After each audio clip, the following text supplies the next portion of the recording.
Bonjour et bienvenue dans cette nouvelle vidéo. Alors donc c'est la deuxième vidéo de la série sur l'investissement immobilier. Donc dans la première vidéo, je vous parlais du bien que j'avais acheté, de la stratégie que je mettais en place.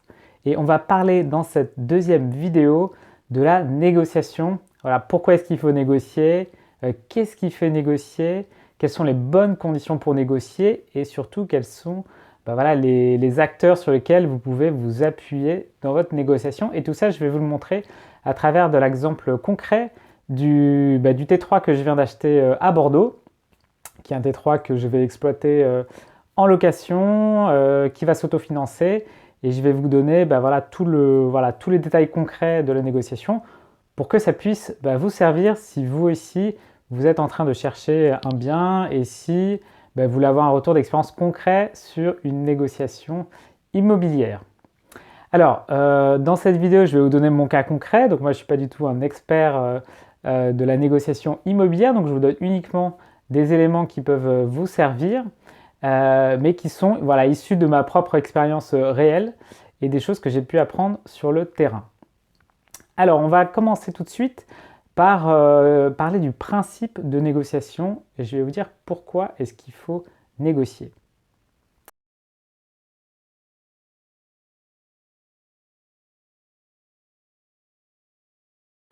Alors, dans cette première partie, on va d'abord regarder pourquoi est-ce qu'il faut négocier. Alors, moi, je vais vous dire tout de suite, je ne suis pas du tout un négociateur dans l'âme, donc je ne cherche pas du tout à négocier dans la vie de tous les jours quand je fais des petits achats.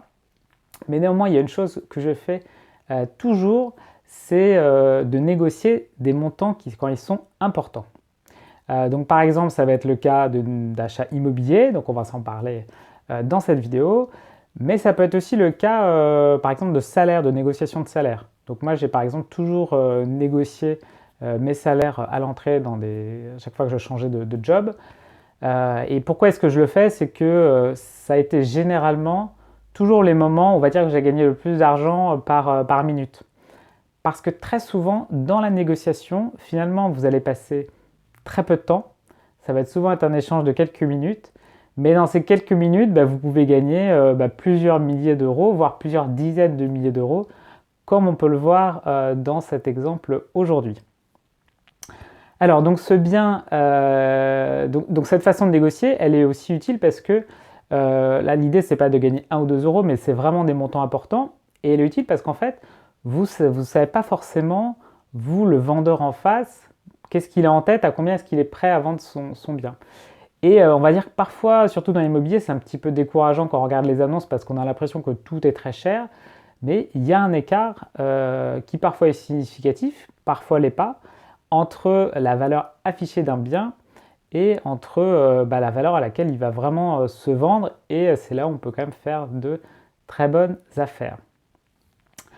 Alors, pour bien négocier, donc moi, l'exemple de cet appartement, pour vous donner les chiffres, c'est un appartement donc T3 à Bordeaux qui était annoncé à 185 000 euros frais d'agence inclus et que j'ai pu négocier à 149 000 euros frais d'agence inclus, donc une réduction d'à peu près 20%. Et en euros, ça fait une réduction d'à peu près 36 000 euros. Et ce gain de 36 000 euros, entre guillemets, ça n'a pas du tout été la partie la plus compliquée en fait de l'étape immobilière. On va dire que j'ai passé beaucoup plus de temps à visiter des biens que vraiment à négocier. Donc c'est vraiment, pour ceux qui veulent optimiser l'argent gagné par rapport au temps que vous allez passer, c'est vraiment une étape incontournable.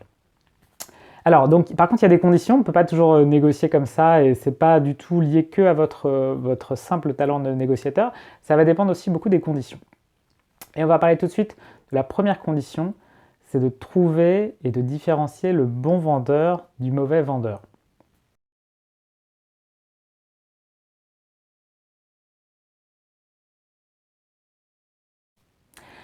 Alors, il y a certains vendeurs avec qui ça va être très compliqué de négocier et d'autres vendeurs avec lesquels ça va être beaucoup plus simple. Avec qui ça va être compliqué de négocier. Moi, par exemple, dans les biens que j'avais visité un T1 bis, je pouvais transformer en T2, qui correspondait à ma recherche. Il était bien placé, il était déjà meublé, en plus il avait déjà été rénové par l'ancien propriétaire qui y avait habité, donc il avait vraiment rénové avec des matériaux de qualité. Sauf que, voilà, au moment où j'ai voulu négocier le prix, je me suis rendu compte qu'en fait, il y avait très peu de marge de manœuvre parce que même si le vendeur était pressé de vendre parce qu'il avait une mutation professionnelle, donc il a quitté Bordeaux, il s'était installé à Toulouse, en fait, c'était un bien qu'il avait acheté il y a 2 ans seulement. Et donc, il avait en plus acheté, on va dire, il n'avait pas fait une excellente affaire, il a acheté vraiment au niveau, voire un peu plus que le marché. Donc du coup, en 2 ans, il n'a pas vraiment eu de hausse par rapport à ce qu'il avait acheté. Et lui, il ne pouvait pas vraiment se permettre, il avait quasiment pas remboursé son crédit sur 2 ans, donc il ne pouvait pas vraiment se permettre de le revendre beaucoup plus bas. Et donc du coup, au moment où on a essayé de négocier, du coup, ça n'a pas été possible.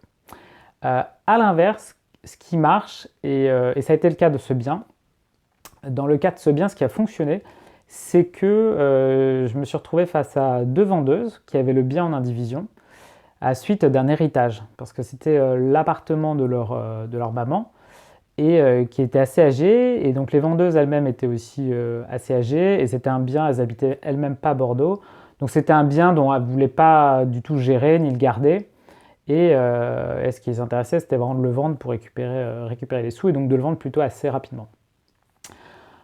Et donc sur ce bien, sur la base de ces informations, du coup j'ai pu savoir qu'elles étaient pressées, et donc c'était vraiment l'archétype du bon vendeur avec qui une transaction rapide va être possible.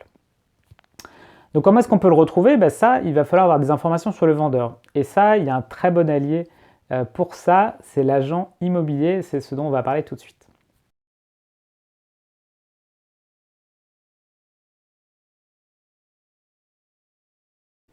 Alors l'argent immobilier, ça peut paraître un peu contre-intuitif. On peut se dire que pour faire une bonne affaire en immobilier, il faut essayer de négocier en direct avec le vendeur. Et c'est vrai que si vous passez par un agent immobilier, vous allez payer des frais d'agence. Néanmoins, l'avantage de l'agent immobilier, c'est que lui, il va être aussi, son but, ça va être de faciliter la transaction. Donc en fait, lui, il va vous aider à négocier. C'est un peu pareil quand vous négociez pour un job, pour votre salaire. Si vous passez par un chasseur de tête, vous allez avoir accès à plein d'informations. Ça va être aussi beaucoup plus facile pour négocier que vous êtes en direct avec un responsable RH. Donc pour revenir à l'immobilier, en fait, c'est l'agent qui m'a donné les infos. C'est l'agent qui m'a expliqué la situation des 2 sœurs. C'est l'agent qui m'a expliqué qu'elles étaient prêtes à négocier. Et donc c'est l'agent qui aussi était intéressé pour que le deal se fasse et qui m'a aidé du coup à faire baisser le prix. Alors comment ça s'est passé dans l'exemple concret de la négociation?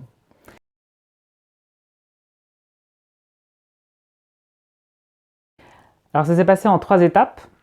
Alors l'étape 1, ça a été après la visite du bien, ça a été tout de suite de déclarer que j'étais intéressé, que le bien convenait à ce que je cherchais et que je voulais négocier. Donc dès le début, c'était ça le message que j'ai donné à l'agent immobilier. Ça m'intéresse, c'est bien, mais voilà, les attentes des vendeuses me paraissent élevées, d'autant que le bien a beaucoup de travaux.